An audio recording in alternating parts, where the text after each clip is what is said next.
Fala galera! Na aula de hoje a gente vai fazer uma revisão, alguns exercícios de revisão sobre orações subordinadas adjetivas e substantivas. Antes da gente começar as questões, eu queria relembrar com vocês esses conceitos. Quando a gente fala de uma oração subordinada, a gente necessariamente está tratando de um período composto. Lembrando aí que o período composto é aquele formado por mais de uma oração. Quando eu tenho, então, mais de uma oração dentro do período composto, estabelecendo entre si uma ideia de dependência, de submissão, eu digo que esse período é composto por subordinação. Então, a subordinação é a relação de dependência sintática que existe entre as orações dentro de um período composto. Porém, as orações subordinadas, que são aquelas que então dependem da outra oração do período, que está dentro do período, podem ser classificadas de diferentes formas. E hoje nós vamos ver as substantivas e as adjetivas. As substantivas são aquelas que podem ser substituídas por um nome, por um substantivo, ok? Elas exercem função sintática do substantivo na língua. Quais são as funções sintáticas que o substantivo pode exercer, na língua portuguesa? Sujeito, objeto direto, objeto indireto, complemento nominal, aposto. Então, objeto direto, objeto indireto. Então, essas são as funções que a oração substantiva vai ter. Já a oração adjetiva, ela funciona de modo semelhante ao adjetivo. Então, se a gente sabe que o adjetivo é responsável por caracterizar os nomes na língua, as orações adjetivas também vão ter essa função de adjetivar, de caracterizar algum termo que apareça na oração principal, podendo ser classificadas como adjetivas restritivas, quando elas têm a ideia de restringir, especificar, particularizar, ou explicativas, quando elas querem introduzir um comentário, adicionar, acrescentar um comentário ali em relação a algum termo da oração principal. Lembrando que as orações explicativas, elas vão ter normalmente, vão ser marcadas por vírgulas. Então, a partir disso, vamos olhar as questões que a gente tem aí para resolução. Primeiro, a gente pede para que é uma simples classificação da oração destacada no texto. Então, vamos ver lá. Segundo uma pesquisa recente da Unicamp, 3 das principais rodovias que dão acesso à cidade de Campinas estão com o solo contaminado por materiais potencialmente tóxicos, como cromo e chumbo. A oração aí em questão é que dão acesso à cidade de Campinas. Se a gente reparar, essa oração, ela está servindo, como uma caracterizadora, uma adjetivadora de algum termo anterior, ou ela poderia ser substituída pelo termo isso.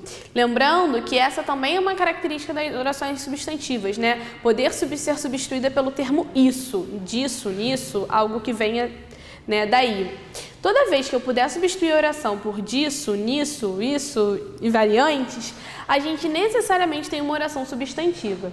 Então, se a gente fizer esse teste ali, 3 das principais rodovias isso, não faz sentido. E a gente confirma essa ideia de que não é uma oração substantiva quando a gente percebe que dão acesso à cidade de Campinas está caracterizando as rodovias, De quais rodovias eu estou falando? Das rodovias que dão acesso à cidade de Campinas. Então, eu não estou falando de qualquer rodovia, eu estou falando de rodovias específicas. Então, além de ser uma oração subordinada adjetiva, é uma oração subordinada adjetiva restritiva, porque ela está particularizando, especificando as rodovias às quais eu estou me referindo.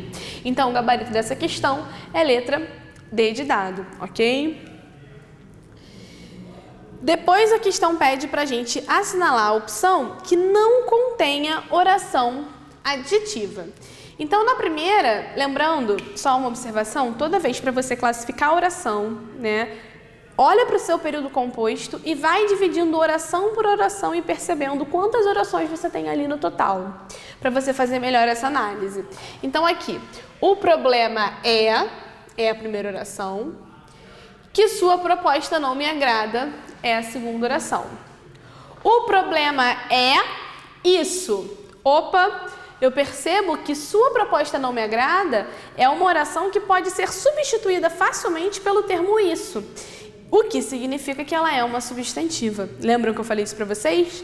Então, a letra A já não é uma adjetiva provavelmente é o nosso gabarito. Vamos ver as outras opções só para se certificar. Na letra B, eu disse a verdade, a menina que me procurou hoje está caracterizando a menina, né? Então é uma adjetiva restritiva.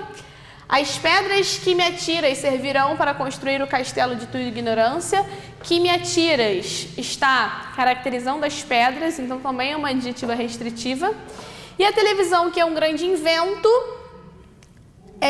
permite-nos o acesso a inúmeras informações, também é uma adjetiva que está caracterizando a televisão, aí é uma adjetiva explicativa, porque está entre vírgulas, né? Eu estou definindo, acrescentando uma informação sobre a televisão. Então, o gabarito é realmente letra A, é a única opção em que a gente não tem uma oração adjetiva, ok? Depois, os animais que se alimentam de carne chamam-se carnívoros. A oração adjetiva sublinhada serve para explicar como são chamados os animais que se alimentam de carne, portanto, por ser explicativa, deveria estar entre vírgulas. Isso é verdade ou é mentira? A gente tem que assinalar a opção correta, né? Que se alimentam de carnes é uma oração adjetiva explicativa ou não? Não é uma oração explicativa. Por quê? Que se alimentam de carne está definindo os animais? Está acrescentando um comentário sobre os animais? Não. Eu não estou falando que todos os animais são carnívoros, eu estou falando que apenas os animais que se alimentam de carne são carnívoros. Então, eu tenho aqui uma oração restritiva e não explicativa. Então, a letra A não está certa. Não seria o nosso gabarito. Depois, letra B. Como todos os animais carnívoros alimentam-se de carne, não há restrição. Nesse caso, a oração sublinhada só poderá ser explicativa, portanto, deveria estar separada por vírgulas. Mais uma vez, está inadequada. Inclusive, quando a gente percebe que a A e a B dizem praticamente a mesma coisa, a gente já saberia que nenhuma das duas pode ser a nossa resposta. Trata-se de uma oração evidentemente explicativa, pois ensina como são chamados os animais que se alimentam de carne. Sendo assim, a oração adjetiva sublinhada deveria estar separada por vírgulas. Mais uma vez, não, né? Ela não poderia ser uma explicativa, ela não poderia estar entre vírgulas porque não estamos definindo os animais, mas sim especificando que estamos falando apenas dos animais que se alimentam de carnes. A oração sublinhada tanto pode ser explicativa, pois esclarece em forma de aposto o termo antecedência, quanto pode ser restritiva, por limitar o sentido do termo animais? Também não. Ela não pode ser, uma oração não pode, nesse caso aí, não poderia ser as duas coisas. A oração só pode ser restritiva, pois reduz a categoria dos animais e é indispensável no sentido da frase. Somente os que comem carne que são chamados de carnívoro. Essa é a verdadeira, né? Eu não posso categorizar os outros animais que não comem carne como carnívoros. Então, isso significa que é uma oração restritiva, porque eu estou especificando, particularizando esse grupo, que são os animais que comem carne. Ok? Então, a letra E aí seria o gabarito. Depois, nessas terras onde andei, o clima é hostil o ano todo. Por um tempo, abriguei-me numa casa cujas paredes eram feitas de madeira. Essa casa, que já servira de abrigo a viajantes em outros tempos, tinha um quê de mistério no ar. Quantas orações adjetivas a gente tem aí? Vamos procurar as orações que caracterizam algum nome da oração anterior, né? Então, sempre dividindo primeiro as orações. Nessas terras onde andei... O clima é hostil o ano todo. Na verdade, a ideia seria, nessas terras, o clima é hostil o ano todo. Que terras? Onde andei. Então, onde andei já está caracterizando as terras. Não são quaisquer terras, são as terras onde andei, são terras específicas. Então, eu já tenho aqui uma primeira adjetiva. Por um tempo, abriguei-me numa casa, primeira oração, cujas paredes eram feitas de madeiras, outra oração. E reparem que essa oração, cujas paredes eram feitas de madeira, está caracterizando a casa. Então, é uma outra oração adjetiva. Então, a gente já tem duas aí adjetivas. Essa casa, que já servira de abrigo a viajantes em outros tempos, tinha um quê de mistério no ar. Então, essa casa tinha um quê de mistério no ar, é uma oração, e que já servira de abrigo a viajantes em outros tempos é outra oração adjetiva, porque está caracterizando a casa. Então, no total, a gente tem aí 3 orações adjetivas, gabarito letra C, ok? Continuando. A opção que contém uma oração com função de objeto direto a gente tem que lembrar que o objeto direto é o complemento do verbo. Todo verbo que exige um complemento para que faça sentido completo, a gente chama esse complemento de objeto. Se esse objeto vier com preposição, ele é um objeto indireto. Se ele vier sem preposição, ele é um objeto direto. Então, para a oração ter função de objeto direto, ela precisa ser uma substantiva, porque é o substantivo que cumpre essa função de objeto direto na nossa língua. E para ela ser uma substantiva, ela precisa ser substituída pelo termo isso. Lembram daquela dica?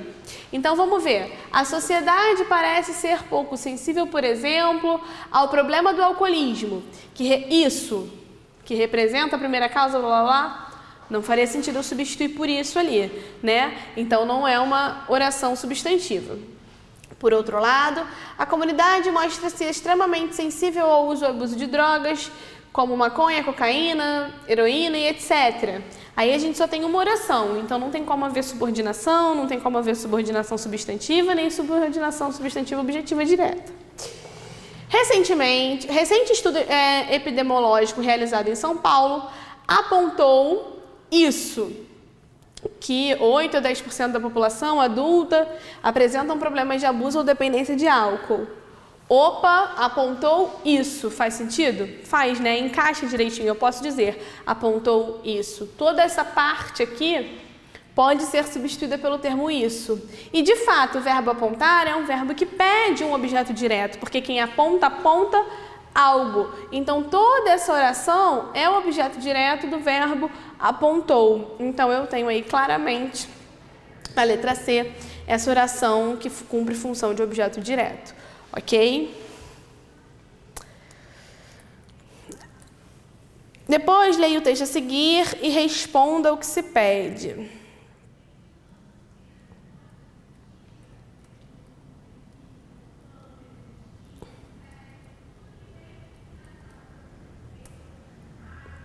Na verdade, vamos pular essa questão por conta do tempo, e o texto é longo também, vamos para as que são mais práticas, para a questão 17.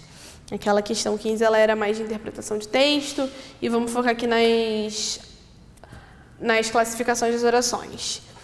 Assinale nas preposições a seguir apenas as verdadeiras na concordância entre os termos destacados e aquele que está entre parênteses. Essa questão, galera, é muito legal porque a gente consegue, a partir dela, relembrar algumas funções sintáticas, né? Lembrando que a função sintática é a função que o termo desempenha dentro do período. Sujeito, de objeto direto, de objeto indireto. E aí, quando a gente relembra isso, a gente consegue entender melhor as orações substantivas, porque as orações substantivas, elas vão desempenhar justamente essas funções em relação à oração principal. Então, uma oração substantiva, ela pode desempenhar a função do sujeito, função de objeto direto, como a gente viu agora na questão anterior, função de complemento nominal, né? Então, vejam aí, a nova lei de trânsito impõe aos motoristas novas regras. Aos motoristas é um objeto indireto? Sim, é um objeto indireto. Por quê? Quem impõe algo a alguém. Então, eu tenho o verbo impor, que é um verbo que pede dois complementos, um objeto direto e um objeto indireto.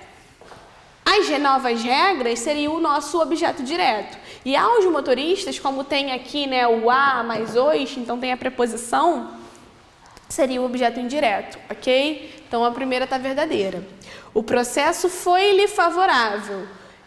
Reparem, o lhe aí quer dizer o quê? Quer dizer que o processo foi favorável a ele ou a ela. E aí, favorável é um nome. E quando eu digo que o processo foi favorável a ele ou a ela, esse a ele e a ela está complementando o sentido do nome. Então, a gente tem sim um complemento nominal. Então, essa segunda também está correta. A prova terminou muito cedo. O muito é um advérbio que está acompanhando aí o outro advérbio cedo, e ambos se referem, né, apresentam uma circunstância de tempo em relação ao verbo terminar. Então, eu tenho um adjunto adverbial de tempo, sim. Adjunto adverbial de intensidade. O cedo é de tempo e o muito é de intensidade, porque intensifica esse tempo. Estou certo de que ela passará novos exames.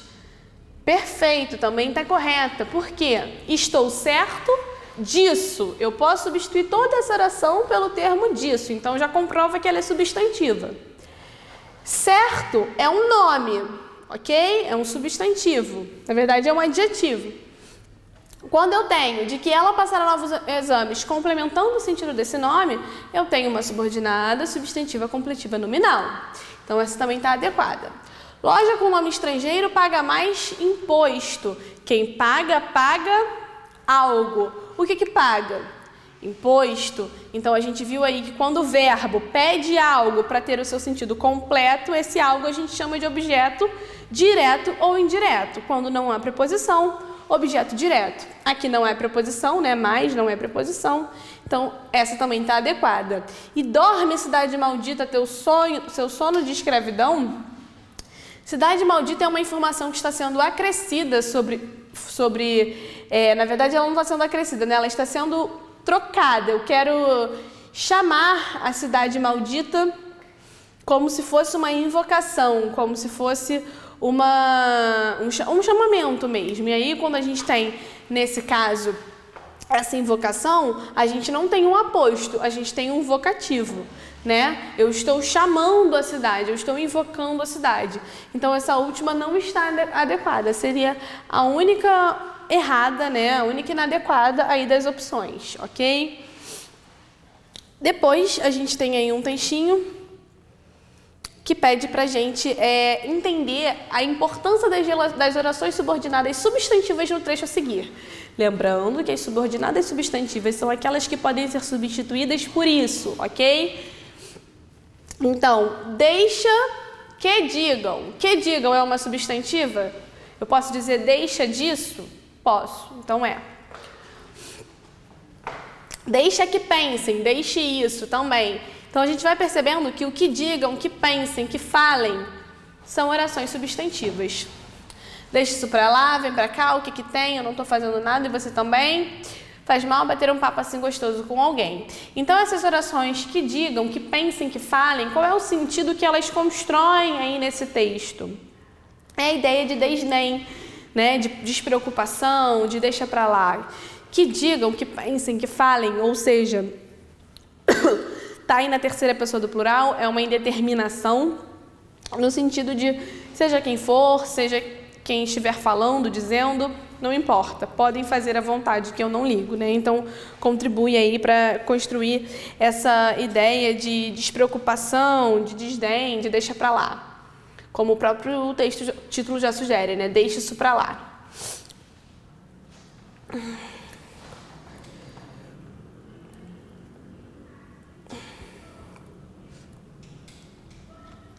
Depois, vamos para a questão 20.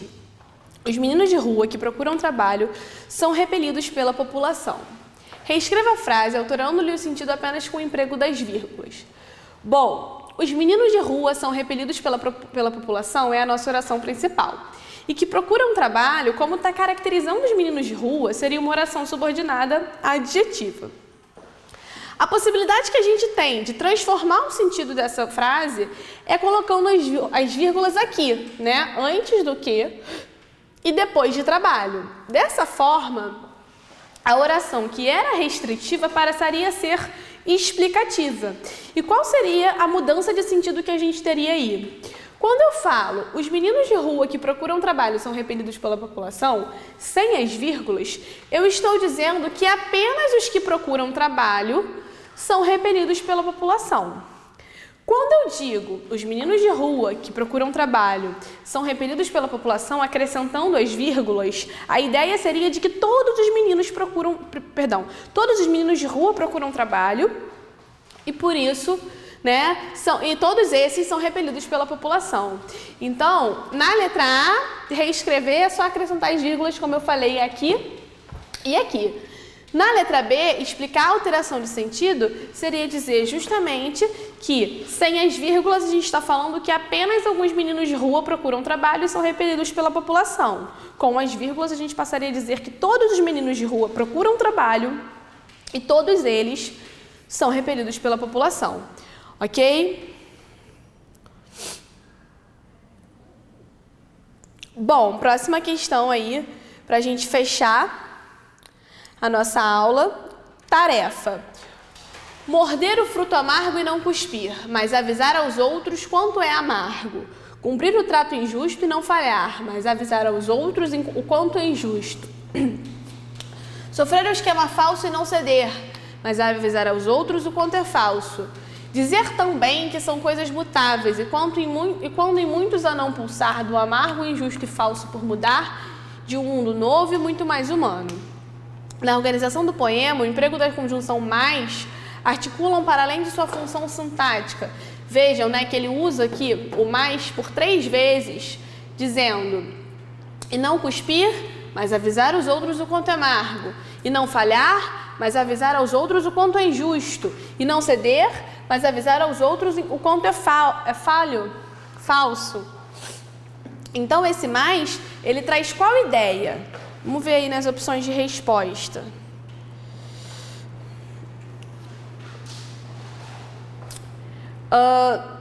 Ligação entre os verbos semanticamente semelhantes? Não, mas ele não trabalha com semelhança, ele trabalha com contraste, com oposição. Introdução à oposição entre as ações aparentemente inconciliáveis? Não, ele não está trabalhando com ações aparentemente inconciliáveis. Introdução do argumento mais forte de uma sequência? Sim, parece que ele está tentando aí fazer um convencimento, né? Reparem lá, morder o fruto amargo e não cuspir, mas avisar aos outros o quanto é amargo. Então, mais importante do que não cuspir é avisar aos outros que é amargo. Mais importante do que não falhar é avisar aos outros que é injusto. Então, ele sempre introduz um argumento mais forte, mais importante, digamos assim, depois. Por isso, o gabarito seria letra C de casa. Ok, galera? Tem um textinho. E a nossa primeira questão diz que a letra apresenta a repetição da palavra que, mas apenas em 2 casos trata-se de pronome relativo. Identifique essas ocorrências e classifique as orações introduzidas por esses pronomes. Lembrando, gente, que o que, quando ele introduz uma oração adjetiva, ele é classificado como pronome relativo. E o que, quando introduz uma oração substantiva, ou seja, aquelas que podem ser substituídas por isso, é classificado como conjunção integrante. Então, necessariamente, se a gente está procurando o pronome relativo, a gente tem que procurar no texto as orações adjetivas, tá bem?